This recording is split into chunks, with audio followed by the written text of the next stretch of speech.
کہ میرا ہی متعین کردہ گورنر وہ میری حکومت کے خلاف مسلم بن عقیل کو امام حسین کی بیعت لوگوں سے لینے کے لیے خوش آمدید کہہ رہا ہے. اس نے وہاں سے عبید اللہ ابن زیاد جیسے بدبخت کو کوفے کا گورنر بنایا اور نعمان بن بشیر کو معزول کر دیا. ادھر امام عالی مقام کو خط مل چکا تھا کہ آپ تشریف لے آئیں. عبید اللہ ابن زیاد جب وہاں پہنچا اس نے حضرت مسلم بن عقیل جو امام عالی مقام کے چچا زاد بھائی بھی تھے اور آپ کے بہنوئی بھی تھے ان کو بے دردی کے ساتھ شہید کیا. ان کے 2 بیٹوں کو بھی بے دردی کے ساتھ شہید کیا. اور ادھر امام عالی مقام کو خط مل چکا تھا کہ آپ تشریف لے آئیں. آپ روانہ ہو چکے. دوسرا خط ملا کہ حضور کوفہ والوں نے بے وفائی کی, آپ تشریف نہ لائیں. آپ نے فرمایا نہیں, اب ہر صورت میں نے پہنچنا ہے ان لوگوں کی دعوت پر. میں نے لوگوں کو چونکہ جو انہوں نے بیعت کی ہے مسلم بن عقیل کے ہاتھ پر, میں نے اس کی پاسداری کرنی ہے. اور امام عالی مقام شروع سے سمجھتے تھے کہ اسلام کی جڑوں میں جب تک میرا خون نہیں پہنچے گا تب تک اسلام زندہ نہیں ہو سکتا. دوستو 124 احادیث ایسی ہیں جن میں واضح آقا علیہ الصلوۃ والسلام نے امام عالی مقام کی شہادت کی خبر دی تھی. آپ کی ولادت باشہادت ہوئی, حضور نے گود میں اٹھایا تو آقا کے آنسو بہنے لگے. اس وقت آقا نے فرما دیا تھا کہ میرے بیٹے اس حسین کو میری امت کا ناخلف ٹولہ شہید کرے گا. میدان کربلا کا بھی بتایا. پھر ایک اور حدیث مبارک جس میں آقا علیہ السلام نے فرمایا وہ پہلا شخص جو میری امت میں ایسا شگاف ڈالے گا, ایسی درار ڈالے گا جو قیامت تک فل نہیں ہو سکے گی, اس کا تعلق بنو امیہ سے ہوگا. پھر آقا علیہ السلام نے سن ہجری بھی بتایا. اس لیے حضرت ابو ہریرہ رضی اللہ تعالیٰ عنہ فرمایا کرتے تھے, لوگوں مجھے حضور کی بارگاہ سے علم کے 2 تھیلے ملے ہیں. ایک تھیلے کا منہ میں نے کھول دیا ہے جس سے تمہیں قرآن ملا ہے, جس سے تمہیں احادیث ملتی ہیں, جس سے تمہیں احکامات شریعت ملتے ہیں. دوسرا تھیلا اگر میں نے کھولا تو تم میری گردن اڑا دو گے. لوگ کہتے کچھ تو بتائیں کہ دوسرا علم حضور نے کون سا بتایا.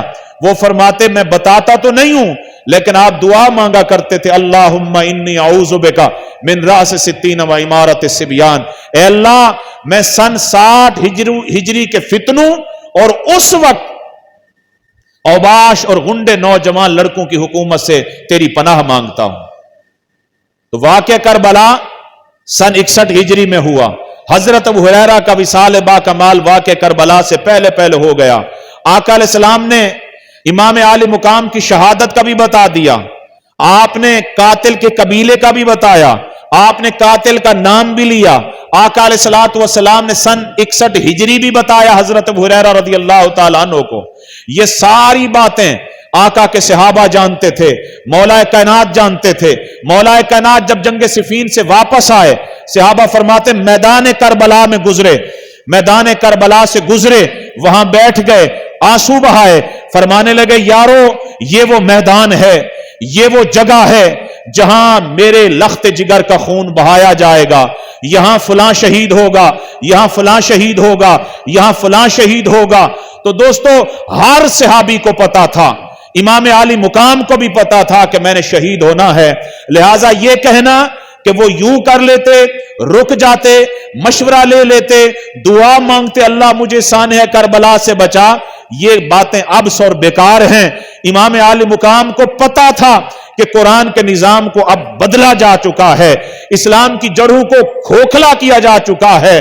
قرآن کا نظام اور قرآن کے احکامات میرے خون دیے بغیر دوبارہ قائم نہیں ہو سکتے. 7 محرم الحرام کو امام عالی مقام کربلا میں پہنچے. آپ پر کھانا بند کر دیا گیا, پانی بند کر دیا گیا. آپ کے سامنے 2 راستے رکھے گئے, یا یزید کی بیعت کریں یا جنگ کرنے کے لیے تیار ہو جائیں.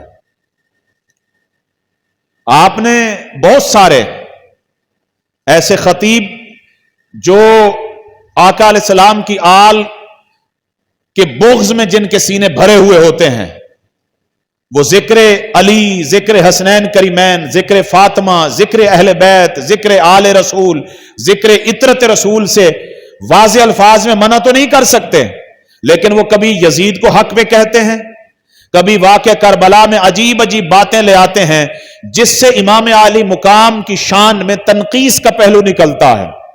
وہ یہاں پر بھی کہتے ہیں جی امام عالی مقام نے فرمایا مجھے یزید کے پاس جانے دو، میں خود جا کے یزید کے ہاتھ پر بیعت کر دوں گا۔